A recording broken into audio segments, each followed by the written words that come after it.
Yeah. All right. We'll have to do one. Thanks for joining us again for another episode of our podcast, Redeemed. That's us. Yep. We have a lot of fun putting these together. We like to get together and just talk too. You know, when we're making these, it probably should take like an hour or so. You know, we stretch out for about 4. It's part of the creative process. So sometimes You'd think they'd be better. So sometimes it's scary what you We actually. don't fully let the creative process take over, apparently. No, we don't. You know, someday our producer's going to have to create a bloopers reel for you guys. Find better talent. You can't quit if you've never been hired. I know. No, I delete everything. Coward. I don't have enough space to keep it. Oh, I gotcha. We do know. I don't even know what I would do with it, though. I don't either. I don't think you guys are as funny as you like to believe. No, I agree. I'm not a Wrong. Michael thinks he's three of the funniest Michael people he thinks knows. he's hilarious. They said that wrong. It's 3 of the 5 funniest guys you know. Well, I've heard it both ways. What did he say? He just said 3 of the funniest. People he knows. I've heard that. Tomato, potato. I've heard it the same. I don't even know what the heck he's talking about. Those are 2 different words. Yeah, I know. That's what I'm getting I at. know. And what he's saying is 2 different completely. No, I've heard that phrase and I've heard my phrase. But I feel like both. Your I phrase think is they just wrong. mean the same thing. You don't know nothing. You know nothing, my friend. So anyway, we're continuing on talking about Peter. I'm educated. Like I said, we love Peter. Peter's pretty cool. He gets himself into all kinds of situations that are interesting. And I can always feel like I can connect and learn with Peter. You know what I'm saying? Yeah. As you're reading about Peter, you'll find he puts his foot in his mouth all the time. And those type of things. I can always feel like I can kind of make the connection with Peter. So what we have going on here, we're in chapter 12 of Acts. Peter's in prison. You're going to find out that Peter spends quite a bit of time in prison. Many of the apostles do. Yeah. Yeah. Because it's like they share the word or they get whatever. The crowd gets upset. Boom, they're seized. They're sent to prison. In this particular case, though, after arresting him and putting him in prison and handing him over to the guards by 4 squads of soldiers. So, I mean, it's not like this was light protection. He was heavily guarded. Yes. Which is interesting to me. It's like, why are you putting Peter... Didn't want him to get out. I guess. Yeah, 4 squads of 16 people. Like he's this Watching really one person? super dangerous prisoner. You know what I'm saying? Well, Herod really didn't want him to get out because he intended to bring him out for public trial after the Passover. Gotcha. So he was trying to make a public example of him. Mm-hmm. But still, 4 squads of soldiers for one man, and that man named Peter, who probably didn't even have a weapon to begin with. Yeah. Okay. So anyway. So Peter was kept in prison, but the church was earnestly praying to God for him. I think that's important too. There is power in prayer, of course, but also in numbers. Yes. So I believe that when the church get together and they start praying, amazing things can happen. So Amen. very, very, very important point there.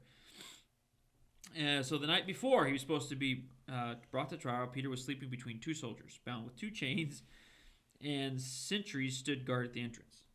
Seems like he's pretty well guarded. Ain't just breaking out of here. No. Or is he? I mean, to be honest, I'm not sure I'd want to be one of those guards that his job was that you had to go sleep with this prisoner. No. No, that's bad duty. Yeah. Yeah. I don't know who you made mad, but you got stuck with that. Your job is to go sit there next to him, or that's the way I envision it. Maybe he was in the cell and they were sleeping outside the cell. I don't know. No, it says between the 2 guards. No, it makes it sound like they were right there with And then him. there was other guards at the entrance. Yeah. So no, you were correct. Yeah. So anyway, and then suddenly an angel of the Lord appeared, and a light shone in the cell. He struck Peter on the side and woke him up. "Quick, get up," he said, and the chains fell off of Peter's wrist. Interesting start. Mm-hmm. And then the angel said to him, "Put on your clothes, your sandals," and Peter did so. "Wrap your cloak around you and follow me." The angel told him. Peter followed him out of the prison, but he had no idea that what the angel was doing was really happening. He thought he was seeing a vision. Yep. Just thought, no, it's a good dream. It's a really good dream. I wish this would happen. Yeah. They passed the first and second guards and came to the iron gate leading to the city, and it opened for them by itself. Another pretty awesome thing. Just magic. Do you see the angel? He's kind of like using the... I mean, all these things, you can understand why Peter was thinking, this has got to be a dream. This has got to be a dream.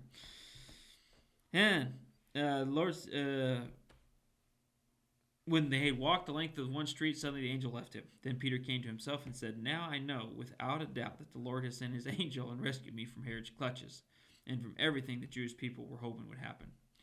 When this had dawned on him, he went to the house of Mary, the mother of John, who was also called Mark, where many people had gathered and were praying. Peter knocked at the door of the entrance, and the servant named Rhoda came to answer the door. When she recognized Peter's voice, she was overjoyed. She ran back without opening it and explained that Peter is at the door. "You're out of your mind," they told her. When she kept insisting that it was so, they said, "It must be his angel." But Peter kept on knocking. Poor guy. Guys, I just broke out of prison. Someone opened the door for me. Yeah. That is one of my favorite parts of that story. Yeah, that absolutely. she got so excited. Oh, he's at the door. Okay, bye. Guys. You'll never guess Peter's who's at the out door. there. And he's just sitting there knocking. Uh-huh. Yeah. I would like to come in. Just escaped from Yeah. prison. They're going to be looking for me soon. You guys praying for me still? Because I'm here. I'll come in and pray too. Uh-huh. But Peter kept on knocking. When they opened the door, they saw him and they were astonished. Peter motioned with his hand for them to be quiet and described how the Lord had brought him out of prison. "Tell James and the brothers and sisters about this," he said, and he left for another place. In the morning there was no small commotion among the soldiers as to what had become of Peter. After Herod had thoroughly searched, had a thorough search made for him and did not find him, he cross-examined the guards and ordered them to be executed. That sucks. Bad luck. Yeah, that sucks for the guards. Mm-hmm. It's like, I did my job. Yeah. I'm sorry. We Kinda. lost to an angel Yeah. and God. It was us against God. You think we're going to win? Sorry, Herod. I don't think Herod had a sense of humor. We were Yeah, outmanned. Yeah. Literally. And all of a sudden his public trial was all messed up and he had nobody. Yeah, he looked like a fool. So he had to use the guards instead. Anywho, awesome story. Like I said, there's lots of fun parts in there where, first of all, Peter thinks it's all a dream. Yeah. And then he gets to the house and the lady won't let him in because she's so overjoyed. So Yes. excited. But what I want us to pull from it is that no matter what we're going through or what we're doing, the Lord's in control. Always. So if we're sharing the gospel and doing the things we know we're supposed to do, and things happen where we might be thrown in prison or it could be worse, who knows? Yeah. If you're not done, if the Lord's not done with you, the Lord's not done with you. Okay? Keep trucking. And so just keep trucking because the Lord has the power to, as you've seen here, get somebody out of prison Let you just by walk right out. walking right Walk out. on out of there. Walk out the front door.